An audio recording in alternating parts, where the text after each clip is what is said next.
You're listening to the Journey podcast. What does anxiety have in common with hypnosis? Stay tuned for the first part of the Hypnotica series. Hi, I'm Petra Brunbauer. What if everything we've been told about holistic health, healing, and well-being is only part of the story? Because thriving in today's world looks different than it used to. Here, we challenge the narratives, rethink what it means to become human, and explore how that shapes the way we lead, live, and step into our full potential. This is the Journey Podcast. Welcome to our special Hypnotica series. In this first part of the series, we focus on the biggest myths and misconceptions that keep people from exploring hypnosis. We discuss how hypnotherapy works and the science behind accessing the subconscious mind for healing. Craig Meriwether is a certified clinical hypnotherapist, medical hypnosis specialist, neuro-linguistic programming specialist, and founder of Arizona Integrative Hypnotherapy, helping people eliminate the negative emotions and limiting beliefs that may be keeping them from reaching their full potential. For over 12 years, Craig has been helping people heal from early childhood trauma, helping cancer patients with pain control, veterans with post-traumatic stress disorder, students with test anxiety, children with nightmares, entrepreneurs with confidence, athletes with peak performance, and anyone who may be dealing with overwhelm, fear, and anxiety. Here's the first part of this fascinating series, The Myths of Hypnosis with Craig Meriwether.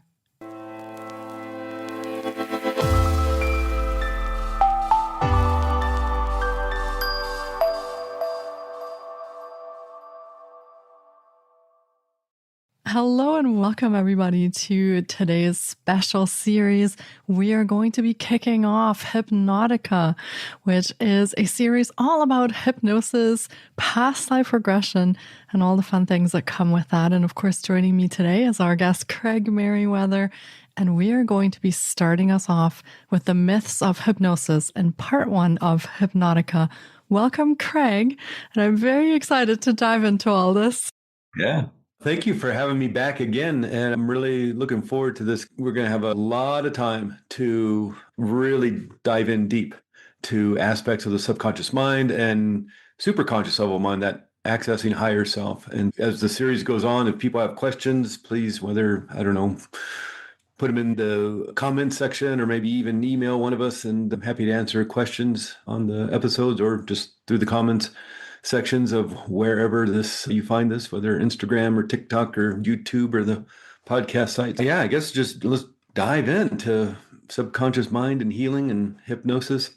I appreciate you inviting me to do this because even though I think the last episode we did together was pretty close to an hour-ish or so, something around there, there's so much to talk about this because there's so much baggage to the word hypnosis and therefore hypnotherapy, what people see on TV and movies and comedy shows, whether here in America's Las Vegas or wherever somebody sees a hypnotist show where people are doing crazy things up on the stage.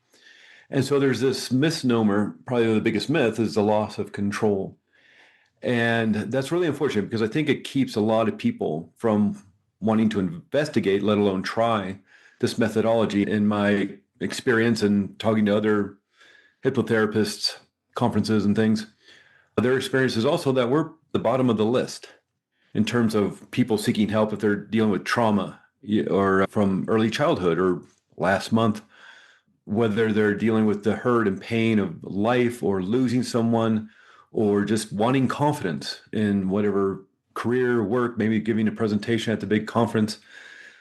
These are all aspects of mindset, of beliefs that may be true, may be untrue. And a lot of people will find, because of the hurt and the pain they're experiencing, they'll look for ways of relief, of resolving these issues that may be causing anger or resentment or regret or frustration or disappointment, hopelessness. And they'll do the talk therapy, maybe even years of talk therapy, and maybe EDMR, the eye movement desensitization process, or cognitive behavioral therapy, or depth psychology, or these other modes of life coaching even. And they may still find themselves hurting and in pain because they're not accessing the part of mind where this hurt and pain is held. The conscious mind is great at analyzing and being analytical about a certain situation, using that logical part of mind, the conscious mind, to look at a situation. But if you're not quite sure what the situation is, you may find yourself spinning your wheels.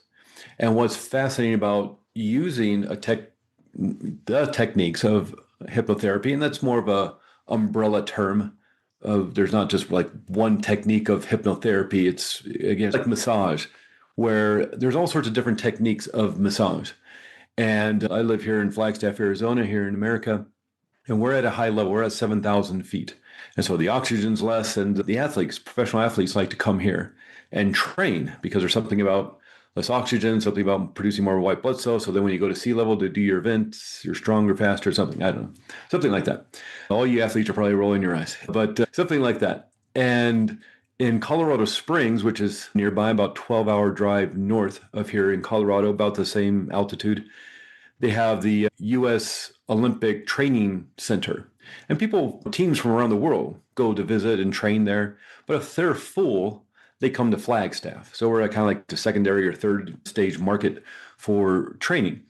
And somebody training for the Olympics, a long distance runner, wanting to get a massage may be different than maybe a mom or a grandmother in her 50s or 60s who sits at a desk all day long at work and then has 3 kids and 5 grandchildren. And she's going to want a different kind of massage than the long distance runner is going to want a massage. Still massage, but there's different techniques. So same with therapeutic hypnosis. And what's fascinating about these techniques is that they help you gain control. It's the exact opposite of what in the movies. There is no like the spy movies, Jason Bourne or whatever. You can't hypnotize somebody to go assassinate the prime minister or something. That's not a thing.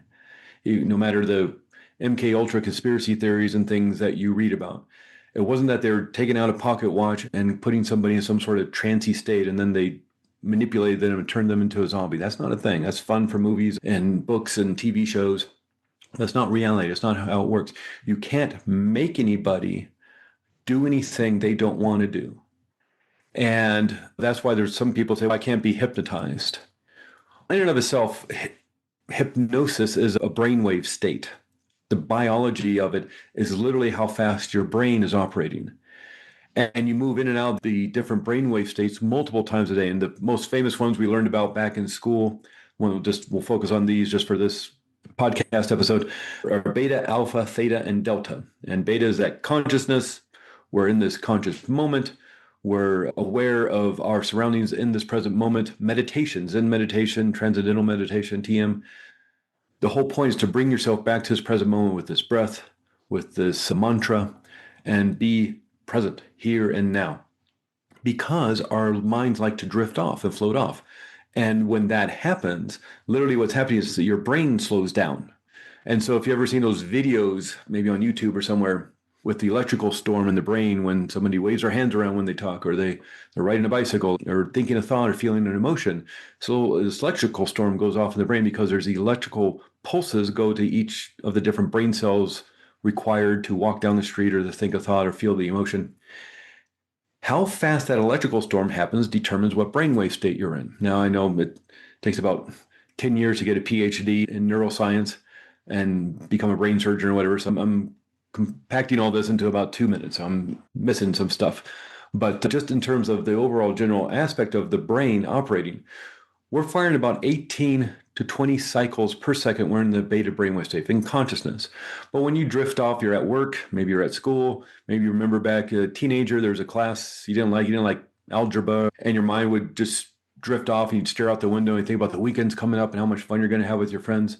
You're not in the present moment anymore. You moved into a daydreamy state. Even with the lights on and the kids around the classroom and the teacher still talking, you've pulled yourself out of the present moment and you've altered your state of consciousness to move into the future. Maybe you're thinking about the past, a trip you took, a vacation, or the person you're dating or something. You've slowed down how fast your brain is operating. You've moved into the alpha brainwave state. Now you're firing about 12 cycles per second. Let's say I'm back I'm 16 and I'm taking a math class, algebra, and I start falling asleep. And I'm not really awake, but I'm not really asleep either. I'm moving into the theta brainwave state, altering my consciousness once again, firing about 6 cycles per second. If I actually fall asleep, get into the REM sleep where my eyes are darting around underneath my eyelids, I'm firing about 1/2 cycle per second. Well, let's say the teacher sees me falling asleep and said, "Hey, Craig, why don't you come up here and do the problem on the board?" And I jolt away and I'm looking around and I'm embarrassed and humiliated because everybody's staring at me now. And I don't know how to do the problem on the board. I wasn't paying attention. And so now I'm super stressed. Now I'm firing about 30 cycles per second because I'm in the stress response. So just in that, whatever, 8, 9 minutes, I've altered my state of consciousness 3 or 4 times just by being in high school math class. We do that multiple times a day. So this isn't an aspect of you can or cannot. It's choose or choose not. That's a phrase. I guess I just made that up. But you can choose not to be in a hypnosis state. Maybe you don't feel comfortable. A lot of the academics like to say 20% are really susceptible to hypnosis. The majority of us just can be hypnotized, and there's 10, 20% who cannot be. I don't believe that at all. I believe you can, because you can always move into that alpha and theta brainwave state. You do it multiple times a day, at least twice a day when you're falling asleep and waking up. And so really what it is about the comfort level you are maybe in that research office with a bathing cap on with electrodes all over and this gruff person telling you to relax. It's like you don't feel comfortable maybe, or maybe that's out of your element. And you're like, oh, no one's going to tell me what to do, gaining control. And so you don't go into hypnosis. And so the academics say, oh, you can't then. No, you just didn't want to. But you find yourself in a more relaxed situation, maybe even through your own home, because a lot of this work we nowadays do through Zoom, unlike what we're doing right now. And that's because of the whole COVID situation, not just hypnotherapy, but talk therapy and life coaching or relationship counseling or doctor's appointments. A lot of it's done on Zoom now because people feel calm and comfortable in their homes. In fact, research shows that Zoom sessions, online sessions, virtual sessions work as well as in person. In fact, there's even some research that shows that Zoom sessions work better than in person. And so the state of altering your consciousness, you're able to do if you've ever, again, at work, you're a meeting at work. It doesn't apply to you. It doesn't have anything to do with your department or project you're on or whatever, until your mind drifts off and wanders off. You're at home during the weekend and you start thinking, oh, Monday, I got to give that presentation at the big meeting. And your mind wanders off during the TV show you're watching. Your networking event, somebody's going on and on about something, and your mind drifts off. You're driving home. If you've ever had this experience, you're driving home or maybe you're walking home and you start thinking about, oh, that presentation at work I got to give, or the homework that's due, or I got family coming over next week for dinner and I got to get the house together. And all of a sudden you find yourself at home, you find yourself in your driveway, parked in your garage or your parking spot, and you don't remember the last 4 or 5 blocks. You've hypnotized yourself. You put yourself in an altered state of consciousness into the alpha brainwave state. You know how to drive home. You know how to walk home because you've done it thousands of times, probably, if you've lived there several years, 365 days a year. You've done it probably 1,000 times. You lived there 3 or 4 years. You know how to drive home like you know how to tie your shoes, like you know how to zip up your jacket. And so with this work of therapeutic hypnosis, all we do is do that on purpose. The whole thing with, I don't have one here, let me get one out real quick. The whole thing that we see in the movies of the pocket watch, of swinging the pocket watch, and when they're all in tiny little packets. Hold on a second. So the whole thing with swinging the pocket watch is just to put you in that altered state of consciousness, and I'll do it with the pin. So like the whole thing of moving your eyes back and forth, just follow the pin. EDMR, right, with the eye desensitization, the whole thing is to stimulate the vagus nerve that's attached to the eyes, as well as moving the eyes back and forth. You're doing bilateral stimulation. There's no magic or mysticism to it. It's literally just biology. It's the way the brain works. And so here's my little thing. This is great for kids when you're working with kids, but just swing it back and forth, follow. And again, their eyes are moving back and forth. They're stimulating the vagus nerve, gives them something to focus on. It's boring after a while. And so I say, when you're just so bored and you want to rest and relax even more, just close your eyes when you want to, right? So there's no control over this. And the reason I know you're going to close your eyes is because you're at the session. Yeah. You've made this. You want to be there. I'll just add for our listeners real quick, Craig, that you were swinging back and forth a pendulum because they can't actually see that in the episode. Sorry, so I was swinging a pendulum. I want to let them know you were swinging a green pendulum left to right and making me follow that with my eyes. I should be more aware of that. I'm an audio person. I don't really watch video podcasts. I listen to the audio because I'm doing chores and things. So I'd be sorry, audio people. I forgot. But in terms of this work, and so that's a long explanation for this doesn't take away control. This gives you back your control because a lot of people that are seeking out, again, probably usually the bottom of the list of all the help they've sought for potentially years. And maybe they read an article, they read a blog, they heard a podcast episode.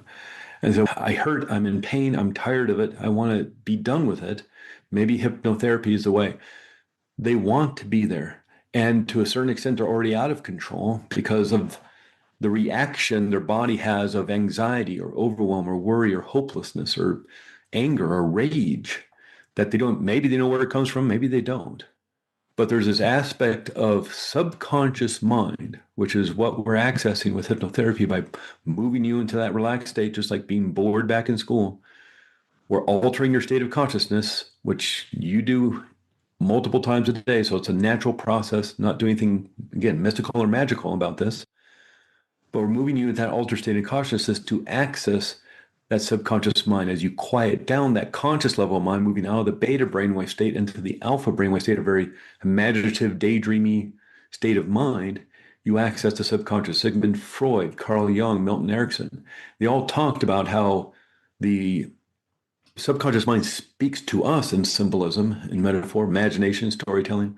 So we speak back to it in the same way. That's why stereotypical hypnosis is just imagine yourself at a staircase and you're walking down to the basement of relaxation. There's no basement of relaxation, but it's a symbol. It's a metaphor. And we tell a story to allow your subconscious mind to open up and create the healing. And the main job of the subconscious mind is for protection, is to keep you safe. Yes, it's running your digestive system, running your immune system, beating your heart. If you have a cut on your finger, it knows what to do. It knows which finger it's on. It doesn't, if you have a cut on the index finger of your left hand, it doesn't send all the white blood cells to the pinky finger of your right hand. You don't have to control it. You don't have to think about it. It just knows what to do. Same with somebody up here. We have snow here in Flagstaff, Arizona. And if somebody's up on the mountain skiing, they break their leg. The subconscious mind knows that the leg needs healing. Yeah, you're going to go to the doctor and get an x-ray and get a cast, but it knows to fuse the bone. It knows which bone to fuse. It's not fusing the bone in the pinky finger of your left hand. It's not fusing your arm or anything. It's doing the leg. It knows what the problem is. A scrape on your arm, it knows what the problem is. And so it's running all that behind the veil, behind the scenes in the unconscious part of mind. It's holding on to habits like tying our shoes, walking down the street, riding a bicycle, zipping up a jacket, all those things that we don't have to think about. But it's there to keep us safe and protected. And that's its main job. And so it has like this filing cabinet of files of different events, situations, circumstances we've been through in life, maybe a long time ago, maybe when we were a little kid, maybe since we were a newborn. And it holds on to these files because it doesn't want to experience it again. And so it's not against you. It may seem like that sometimes. I get it. And that's because the subconscious mind's job is not to make you happy and successful. It's to keep you safe and protected. And so it does this by holding on to this hurt and this pain as a form of armoring because it doesn't want to experience it again. So even if it happened, if you're 50 years old, if it happened 49 years ago, it's holding on to that. And you may not remember it because you're a 1-year-old, 2-year-old, but your subconscious mind does because it's holding on to that hurt pain. It hasn't let it go yet because it thinks it's helping you.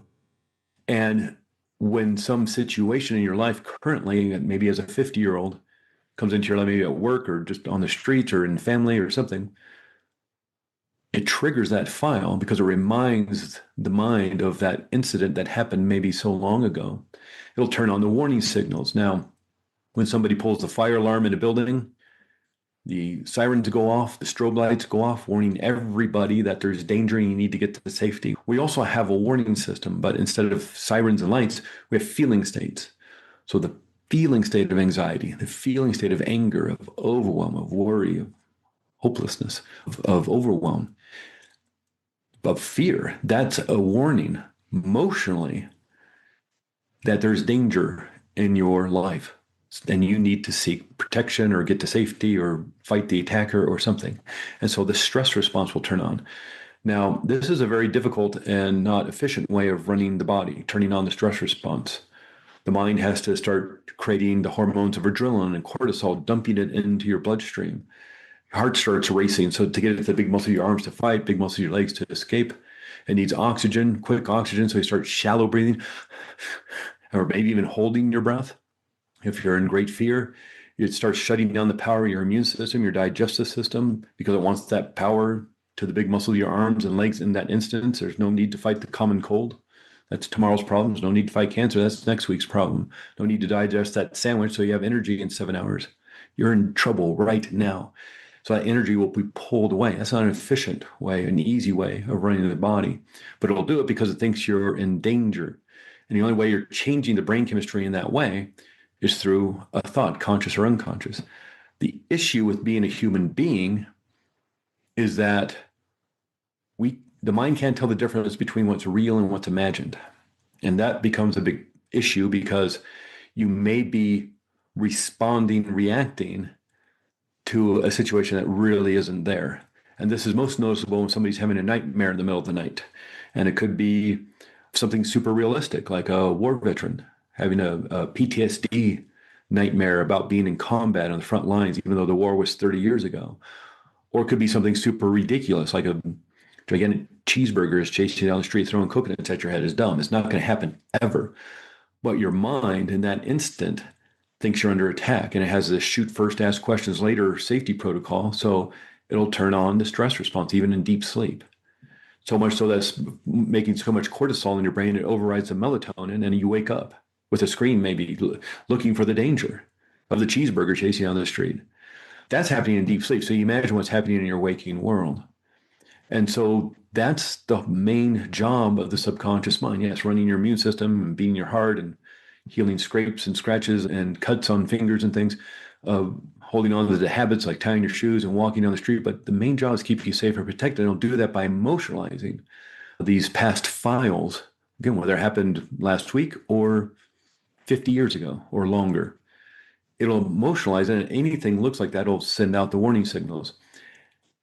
The conscious mind, the logical mind, the analytical mind, the mind that sets up your goals, the plans to achieve those goals, the willpower to go after those goals, that's the conscious mind. But what neuroscience tells us is the conscious mind only makes up 5% of mind. Subconscious mind makes up 95% of mind. So when there's conflict between the logical mind and the emotional mind wins every time. That's why this doesn't have to make any sense. And that's why, again, not to disparage talk therapy. I think talk therapy is very important. I think everybody should be doing it at least every few years in their life, just to get a kind of read and some coaching and about how life is going. But you're using that 5% conscious mind to analyze and logically look at life and maybe the problems in life. But if you're not aware of what the files are in that filing cabinet, you just end up like maybe spinning your wheels sometimes. And people come to hypnotherapy, come to sessions with me and say, yeah, I've been doing talk therapy for 3 years and I still feel awful. It's because logically they couldn't determine what was in that unconscious part of mind, that behind the veil. Hypnotherapy can allow that because you're quieting down that conscious level of mind and accessing that filing cabinet. You are, not me. I don't fix anybody, and hypnotherapy in and of itself doesn't fix anybody. You fix yourself. You gain back the control. And not to say that it was anybody's fault or that should have happened or to blame the victim or that it was fair, but you're the one who put those files in there, even as a child. Yeah, unconsciously, probably through a traumatic event or distress of some way, humiliation, embarrassment, anger, fear. And it shouldn't have happened. And you didn't do it on purpose. And you probably weren't even aware you're doing it. But you're the one who put those files in there, the beliefs and the mindset around those events and situations, circumstances. So that becomes very empowering because that means you can take them out. You can replace them. You can edit them. You can amend them. Whatever it is you need to do to heal that. You know what you need to do to heal it. Just like your body, mind, spirit knows what to do about the cut on the finger, the scrape on the knee, the broken leg, or whatever somebody's dealing with. Knows what to do about it. In and of itself, we fight cancer all the time, all of us.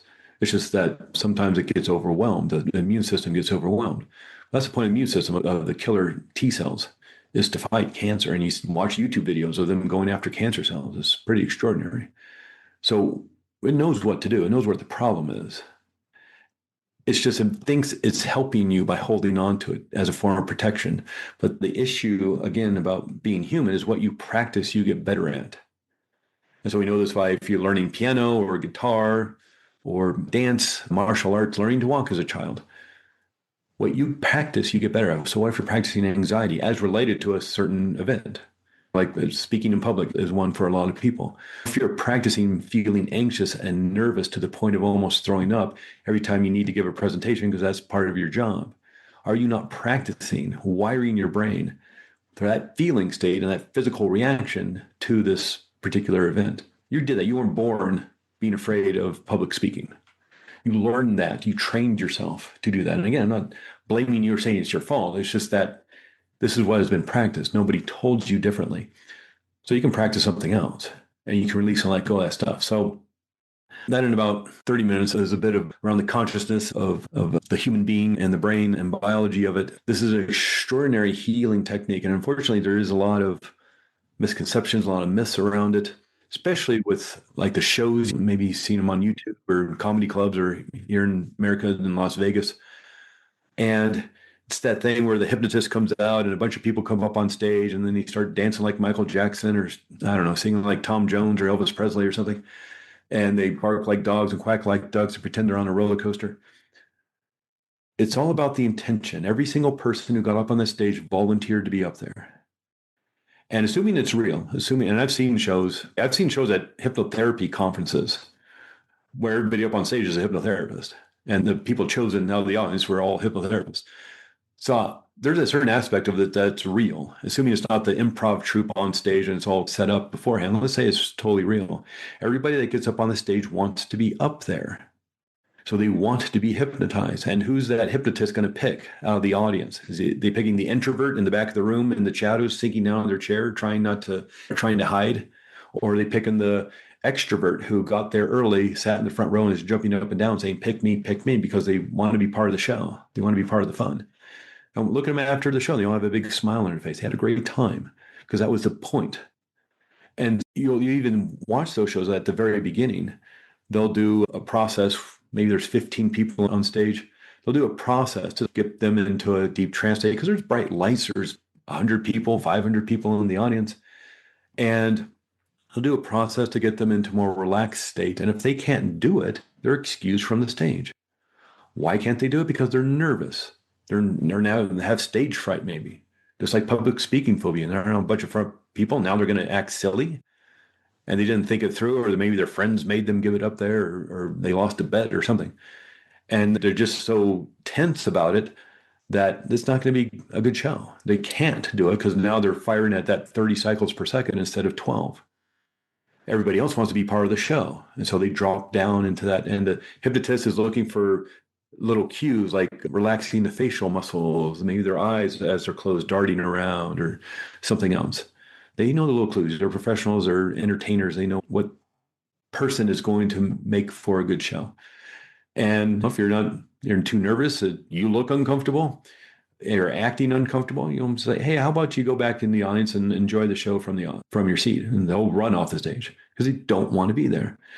So again, it's that myth of control. You can't make anybody do anything they don't want to do. So when you see that stuff, the silliness on stage, they want to do it. They're extroverts, they're exhibitionists.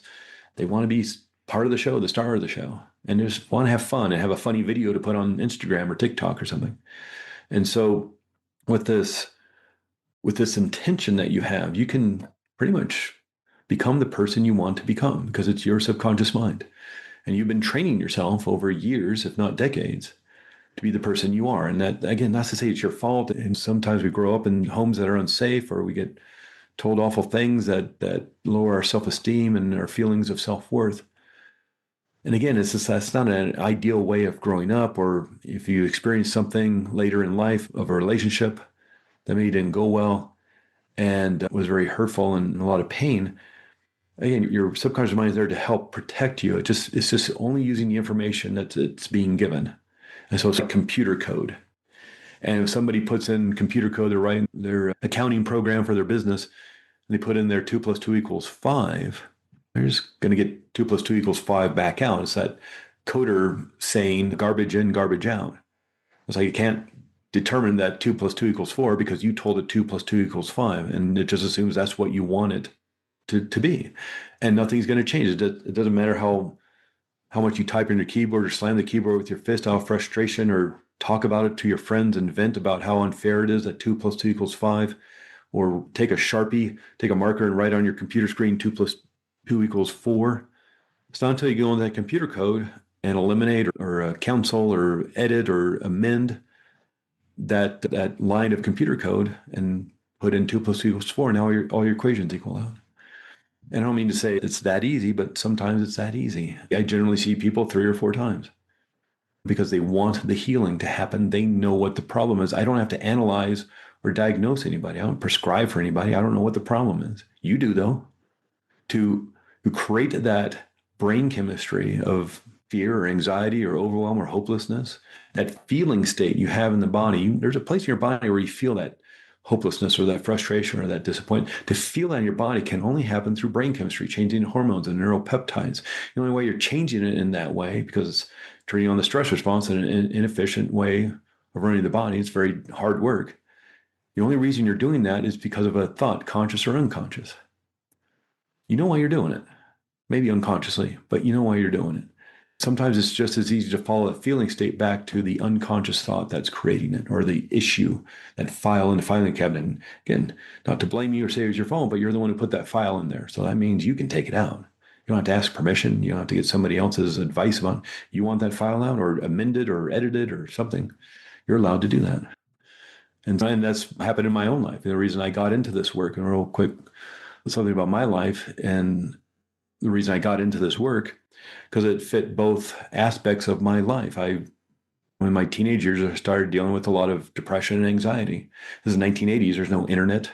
We certainly weren't talking about depression back in the 1980s or 70s or before that. It wasn't until the SSRI drugs, Prozac and things like that, started coming out in the late 90s that the conversation around depression and let alone anxiety came out into the open. And the daytime talk show, Oprah and the people like that were talking about 60 Minutes news programs you could talk about with your doctor and not be embarrassed. And of course, the internet's coming out in the late 90s with our 14.4 modems and 12 hours to download a picture. But we had the internet. We could have discussions and forums and things. And in the 80s, there's nothing to really do about it other than maybe whatever book you might find or talk therapist you had to look up in the yellow pages. And so as a teenager, I just struggled with it. And as I tried to do I was doing a lot of personal growth work, reading Tony Robbins and whatever it was in the 90s. A lot of people started talking about hypnotherapy as a way to change your life, as a way to gain back control and heal subconscious mind. And so I found somebody and started working with it. And another aspect of my life that's very important to me is the spiritual aspect of being human. And I grew up in the Episcopal Church. If you're unfamiliar with the Episcopal Church, that's basically Catholicism light, Protestant church. And I think it's just because it was the church up the street from our house. If it was Methodist or Lutheran or Calvinist or something, that's what we have been. But grew up in an Episcopal church from a baby up until my 20s. I went to a Baptist-run high school. So all I knew was religion. And there were aspects of that helped me reach happiness and joy, even bliss, that mountaintop experience. And so I focused my attention on spirituality to help relieve anxiety and depression as opposed to drinking or drugs or anything like that. This is what I knew. And as I learned more about hypnotherapy, this was a way to also access deeper levels of spirituality. And so it kind of fit both aspects that were important in my life, one relieving depression and anxiety, and the other building a deeper level of spirituality in my life. And back in the day, you couldn't just do ayahuasca ceremonies and things like that. That was the 1980s, 1990s. You couldn't do that. That's pretty much recent within the last 10 years or so. And so the only real easy way of doing it without having to go underground or through the back doors or finding somebody that you hope they're legit was doing these altered state of consciousness and accessing higher self through that. And so I ended up pivoting later in life and training as a hypnotherapist. Went to the Hypnotherapy Academy of America. It's here in Albuquerque, New Mexico. Been around about 40 years. People from around the world come to this school. When I was going there some years ago, people not only from around America, but from South America and Europe. There's some people trying to get in from Iran and Russia, and they're just having visa problems. So it's an extraordinary school, and it's 500 hours. Not to brag too much about it, but just to give you an idea of the training and to be aware of who you're working with this kind of altered state of consciousness and healing is, at least here in America, to ride in an ambulance, to be an emergency EMT, emergency medical technician, and restart hearts and keep people alive and not heal, but deal with broken limbs and internal bleeding and things like this. That's 150 hours to do that. I have 500 hours of just clinical hypnotherapy and past life regression training just from this one school. 2.5 months, 9 a.m. to 6 p.m., Monday through Friday. Very intensive training. And so what's fascinating about this work of the training I got is like you learn how to help people with trauma, releasing and letting go trauma and hurt and pain, maybe even from early childhood or maybe from last month. Medical hypnosis, pain control, healing acceleration. That was 400 hours right there. So the foundation is learning about trauma reversal and healing, dealing with fear and anger and resentment and things like that, let alone the more like physical pain management, pain control, healing acceleration, things like that, immune system boosting. Then you learn the more spiritual aspects.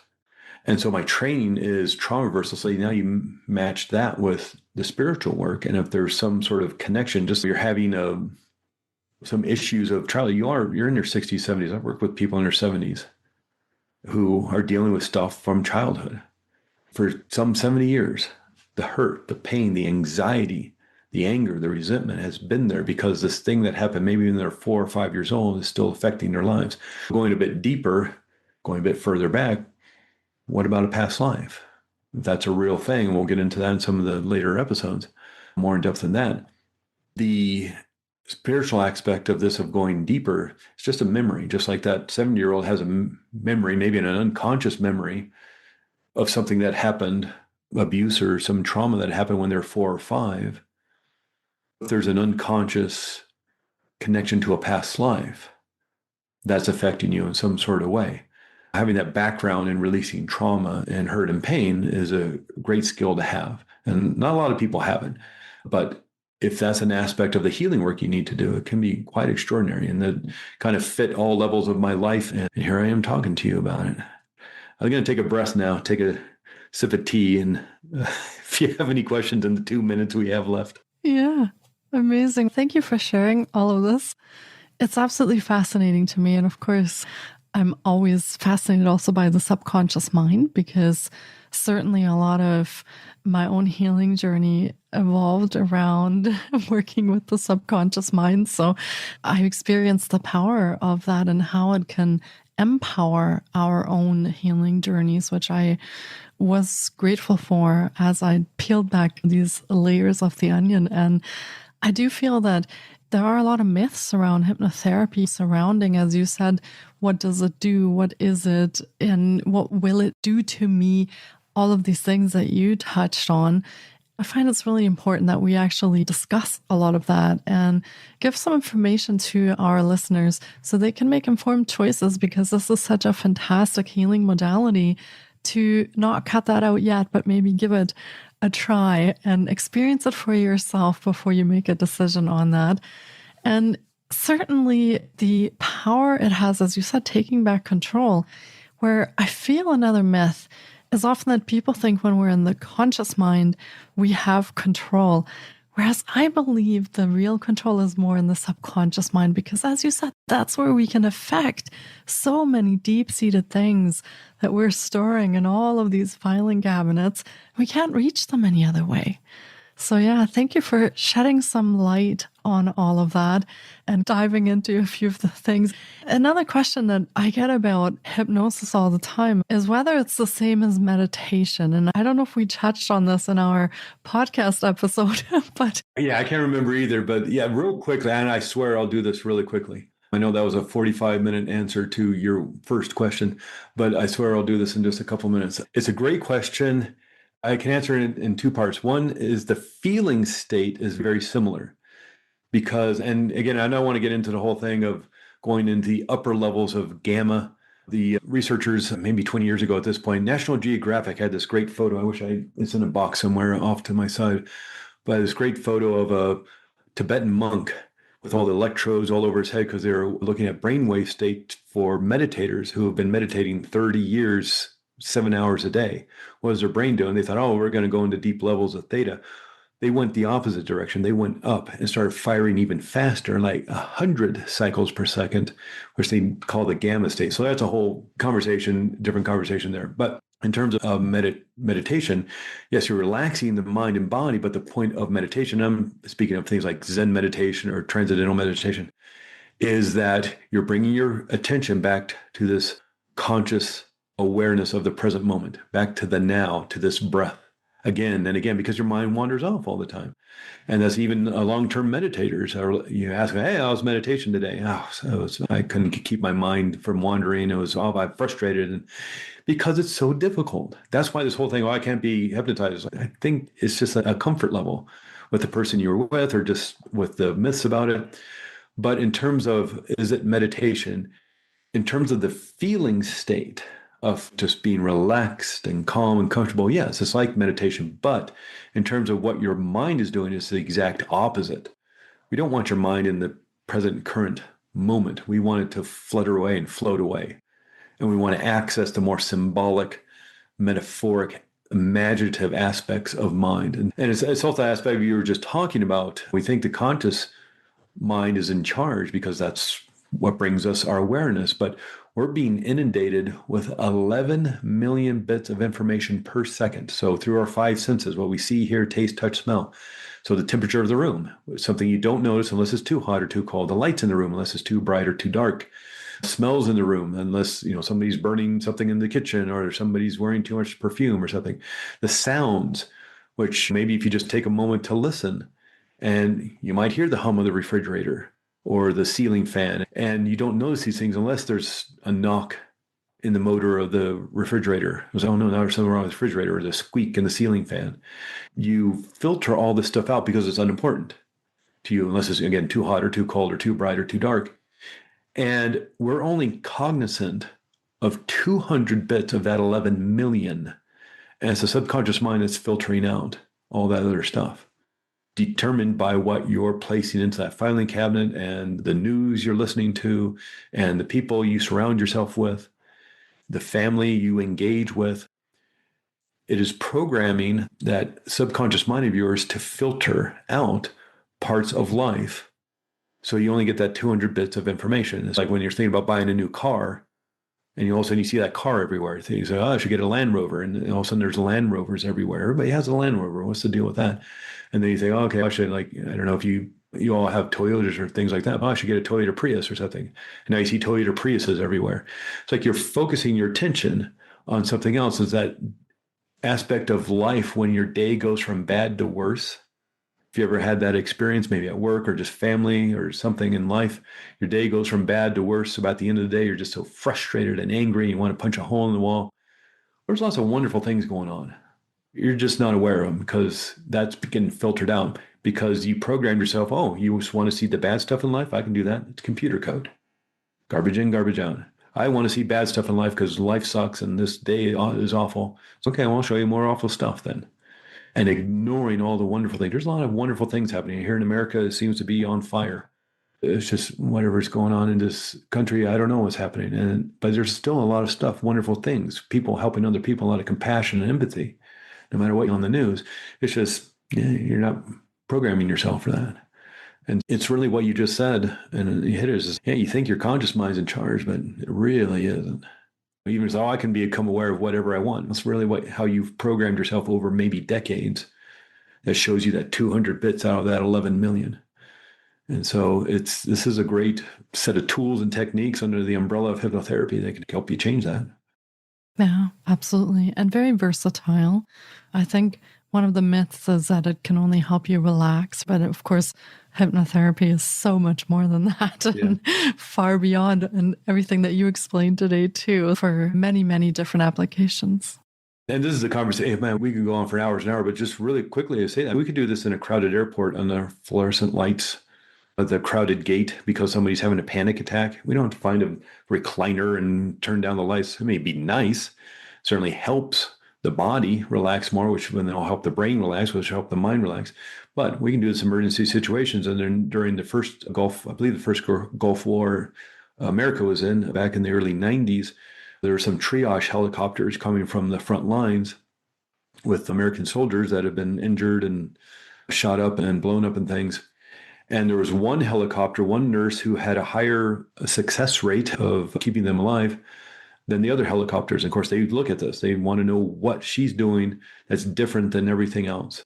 And then teach the others how to do it, how to keep the American soldiers alive to get to the hospital away from the front lines. And what she was doing is talking to the patients, the critically injured soldiers, even if they were unconscious. She was talking and saying, "You're safe now. I am with you. I'm here to help and keep you safe. You're going to the hospital. You can stop bleeding now. You can stop racing your heart. You can stop the adrenaline coursing through your system. You can stop that now because I'm here and you are safe." And they would do it. Their bodies would react and they would stop bleeding. So they wouldn't bleed out. They would stop hemorrhaging. They'd stop producing the cortisol and the adrenaline and all that, even again, if they were unconscious. And she said, "Yeah, I'm doing hypnosis." And they told her to stop it because of all the myths of hypnosis. And so now they call it verbal first aid. You go to your, well, probably a bookstore maybe, but because it's pretty niche, but go like on Amazon or something, look up verbal first aid. There's all these books about it. It's hypnosis. But there's so much baggage to that word that the military, even with positive results, extraordinary results, said absolutely do not do that. And so they had to change the name in order to get it through. And so it's extraordinary what this work will do. And again, it's just, I don't know of a worse situation than being in a helicopter flying at whatever 100 miles an hour with people yelling and shouting and bombs going off and stuff. And yet that still worked.